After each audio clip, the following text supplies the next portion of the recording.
Let me introduce our first speaker, the first speaker for this panel, Glynn Ellis, Strategic Project Advisor for Royal Dutch Shell. Thank you. Thank you, Mariam. So good morning, everyone, and welcome again. So we've already heard some of the key messages this morning about urbanization and how it's going to be, or it is, one of the most significant demographic and economic dynamics which is occurring currently. I think someone reminded me yesterday or a couple of days ago that the period between 1950 and 2050 is going to be referred to as the 100 years of city development, of urbanization. The increase in global population to 9 billion over the next coming decades is going to create incredible strains on energy, water, the environment, and also on our choices on how we want to actually participate in urbanization, how we want to live in cities moving forward. What I'd like to do this morning is actually build on some of those messages that we've already heard, but I want to begin to introduce how in Shell now we're trying to take the dialogue about not just understanding how urbanization may occur, but actually taking that dialogue into the cities themselves, to listen to city administrators, listen to communities, listen to federal governments and federal bodies which have a role in shaping the way cities are urbanizing or how urbanization may actually achieve some of its visions. And ask ourselves, what is the potential role for companies like Shell in that space? Do we continue to be an energy provider, an oil and gas provider? Or are there other things that we can offer in terms of the strengths that we have in project management and delivery, some of the technology that we have at our fingertips, some of the resources that we have in our people, and critically, the relationships that we have with other organizations, other NGOs, other communities, and see how we may be able to help or assist and actually cities actually achieving a vision that actually brings together not only increasing prosperity, but urban systems which are the places where we all want to be. I'd like to start by just building on some of those key messages. Of course, there's a legal disclaimer that everything I'm about to say has a lot of uncertainty around it. I think we recognize that. But of course, we've heard this message that of that 9 billion people that are potentially going to occupy this earth in the coming decades, more than 6.3 billion are going to be living in urban systems, in urban cities. That's an incredible amount. What does that really look like, however? So as a representation, that's the equivalent of a new New York City being created every 6 weeks. It's about 1.5 million people moving into urban systems every week for the coming 30, 40 years. That's going to bring with it incredible pressures. And what does it look like? Well, this is Shanghai in 1990. In 23 years, this is what Shanghai, Shanghai has become. Oh, it's phenomenal, and that's occurring everywhere around us at this point in time. And indeed, what we also see is that more than 50% of that urban population growth is going to occur here in Southeast Asia and across Asia. Southeast Asia is going to continue to be the economic powerhouse of the global economy for the decades to come.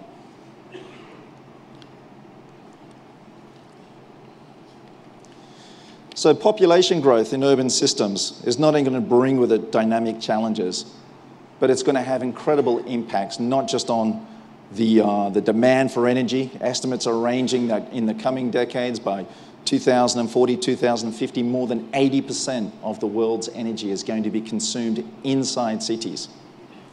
Now think about that. The impacts that have in terms of how we actually achieve that is going to be pretty dramatic. But it's also going to be changing a lot of the political structures. Mayors in cities are going to have a much stronger voice in how countries are actually evolving and actually dealing with some of these demands. So it's not just federal politics, it's actually inner city communities and city mayors and city administrations which are going to have a much, much stronger voice in how some of these trends are actually going to be moving forward.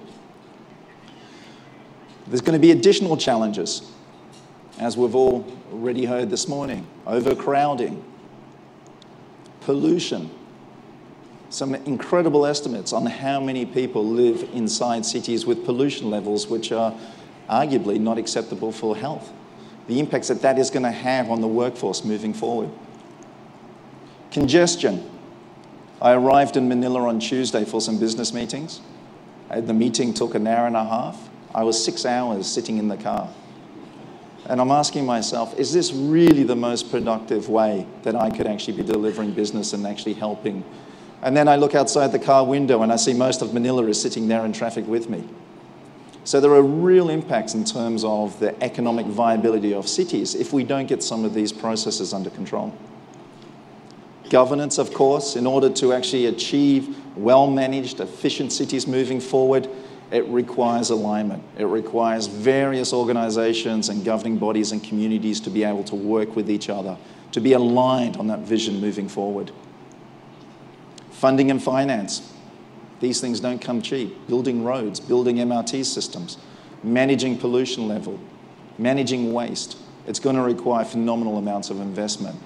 And if we're going to make it happen, that investment has to be the right kind of investment. It has to go into those kind of projects which are going to have the right kind of impact. And of course, health. We've all seen the quality of life that many people are actually living in Southeast Asia.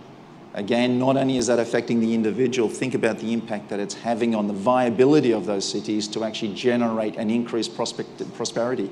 If we don't have a healthy workforce, if people are not healthy, not only is it a cost to the system, but we're not generating wealth within systems as well. So there are incredible challenges moving forward.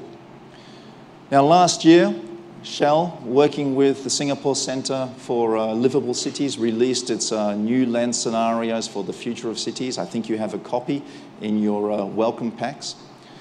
And it's been a marvelous piece of work in terms of trying to describe how various city archetypes are actually been constructed and how various pathways that cities have gone through in terms of achieving the scale and the size and the scope and the architecture of many cities around the world.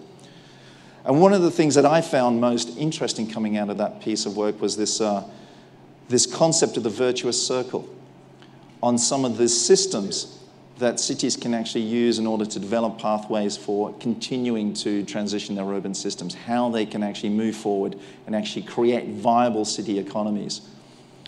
And in this virtuous circle, there were 3 key elements which have been described.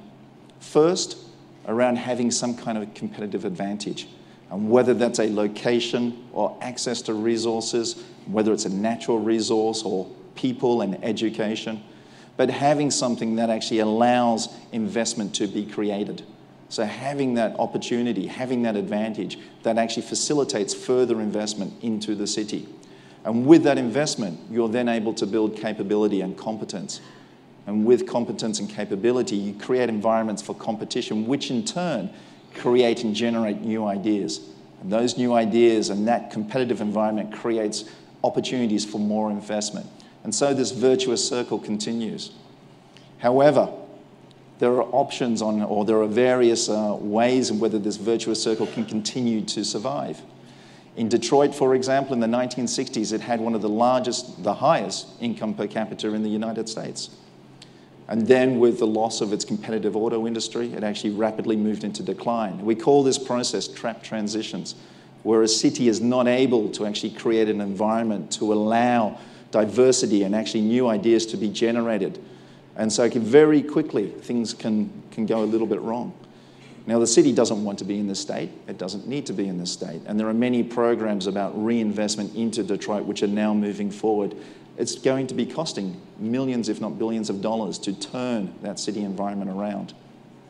On the other hand, we have the opportunities of creating environments which have room to maneuver, which actually put in place mechanisms that facilitate continued investment, continued diversification. Singapore is a fantastic example of this. I think 50 years ago, if I look at some of my metrics, 50 years ago, Singapore had a population of 250,000 which were living below the poverty line. 300,000 people were living in squatter camps. Now, after decades of economic focus, of strong governance, of infrastructure development, of opportunity creation, they've actually got an environment now where they have some of the highest GDP in the world, 50,000 on average. They have a life expectancy of 82 years. And they have a population now that's grown to from 2.7 million in 1986 to over 5 million in 2010. Fantastic. But just because Singapore has found a way to do this does not necessarily mean that the roadmap that they have followed is right for every other city. Every other city is going to have unique conditions. They're going to have to find their own way forward. And we can learn from the examples of history, the examples of other cities. But it's important that cities themselves find what their challenges are, be able to articulate their vision, and be able to develop that pathway that actually brings alignment across various governing bodies. In our scenarios team in Shell, what we've tried to do is actually leverage some of our scenario thinking about world energy models. We've been doing this for over 40 years. And for those of you who are not familiar with Shell scenarios, this is not about predicting the future. This is about mapping out potential variations in pathways that energy systems could be following, but then asking fundamental questions around those particular pathways and then testing ourselves whether we can be robust against those different trends, against those different impacts that may actually affect the industry moving forward. And for us, it's the dialogue about these scenarios which has been absolutely critical in terms of how we build our company. Shell has survived for over 100 years. I think we've shown that we are a resilient company. We're able to manage some of the volatility in things like oil markets and energy markets as they move forward. Now, we've tried to apply some of this thinking recently in the last few years on how urban systems may be evolving. Now, currently our two key scenarios are the mountain scenarios and the ocean scenarios. I will not go into detail about those different variations. Suffice to say that depending on those different pathways, cities could evolve or choose to evolve in different ways as well. Whether it's top-down governance or whether it's actually a system where there is a lot more diversity in decision-making and communities are able to generate the pathways that they want to follow in order to develop their cities. And there are many, many key factors around some of these, and some of that material is in the Newlands booklet that you actually have. What we in Shell have been trying to do in the last few years, or recently actually, is actually take that scenarios workflow from essentially a desktop exercise, actually, which has been very informative and very instructive. It's given us some ideas on how urbanization may actually occur and some of the choices that various city systems may actually wish to actually move forward. But what we're now trying to do is take those questions into the cities themselves.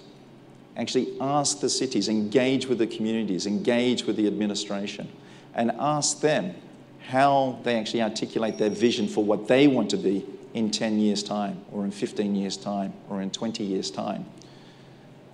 We're not going into these environments or into this dialogue with solutions in mind. We're actually trying to listen, trying to understand, and trying to work with the various communities, city administration, to understand not only their vision, but what are the challenges, what are the blockers, what are the hurdles that they have to face to actually achieve that vision. And then try and use some of the potential processes, for want of a better word, that we have in Shell, in terms of how we actually look at opportunity development and business management and business focus. How we can actually bring some of that, some of those processes which have been useful to us into that dialogue to help understand whether we can help work and together actually build some of these pathways moving forward. So we go in with a very open discussion. It's a very open dialogue. What is the vision? What are the challenges? How can you build the roadmap? Who needs to help?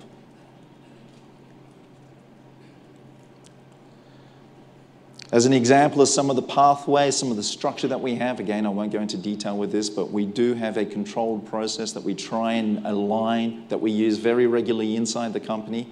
Whether this is something that can work in a city environment, we don't know yet. We've started engaging with 3 cities around the world at this point in time. Surat in India, Jakarta in Indonesia, and in Metro Manila here, we're working very closely with Mayor Del Guzman's team in Marikina City. So it's been a very instructive and informative process for us at this point. Obviously, any kind of solutions that we develop have to focus on things like reliability and resilience, cost effectiveness. If any kind of solution really has to be commercially viable. environmental footprint, community support, energy efficiency, what innovations in technology can we actually bring, but also understand where is there community support and political support for any kind of solution to be able to be enabled moving forward. As an example, this is some of the workflow that's coming out of the dialogue that we're having with Surat in India. And it looks fairly complicated. There are lots of potential interlinkages between various solutions, and it can be a little bit overwhelming. But it's important in this part of the process to be able to focus down in on key potential solutions which could be doable. And as an example, this is some very early dialogue with our engagement with Marikina City at the moment, where we've kind of recognized that there are about 5 key foundational elements which we think could help. And again, there are no real surprises in any of this. If I asked you to think about potential solutions for some of the cities across Metro Manila, you may come up with a similar list. But the core part of the process here is the dialogue amongst the various effective bodies, amongst the administration, with the MMDA, with the DWPH, with the various other authorities which actually have impact on the doability of some of these opportunities moving forward. I'm not yet saying that we have solutions, but I think the process of dialogue and listening is actually very important as part of this moving forward. And I think with that, I would just like to leave with just some final comments, just reiterate some of the points that I've already made. In Shell at the moment, we're actually listening. We're trying to understand and better understand how urbanization may actually be evolving in various cities around the world. We're trying to understand what our role could be as a company. We're also trying to understand where we can actually help and actually bring together other relationships. Some of these solutions, there will be no role for Shell. Some of these solutions will be able to link in with other companies, other NGOs, other bodies which actually have more expertise than ourselves, but maybe help bring a platform of collaboration, which we think at the end of the day is fundamental in order for any success in urbanization to be achieved. And I think with that, I'm happy to stop.